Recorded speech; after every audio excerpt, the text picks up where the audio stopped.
4:39। আর আমি এখন ইতিহাসের একটা সেট পরীক্ষা দিচ্ছি। মুঘল সম্রাট শাহ আলম দ্বিতীয় কবে বঙ্গপ্রদেশের দেওয়ান হিসাবে ব্রিটিশ ইস্ট ইন্ডিয়া কোম্পানিকে নিযুক্ত করেছিল? 1765। দ্বীন-ই ইলাহি ধর্মের প্রবর্তক কে? দ্বীন-ই ইলাহি ধর্মের প্রবর্তক আকবর।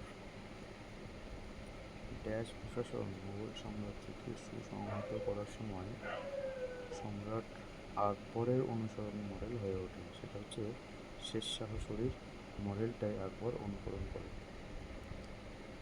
নিচের কোন যুদ্ধের পর বাবর ভারতে মুঘল সাম্রাজ্য প্রতিষ্ঠা করেন? আমি সবাই জানি পানিপথের প্রথম যুদ্ধ। বলবন উপাধি কে ধারণ করেছিলেন? উলুগ খাঁ।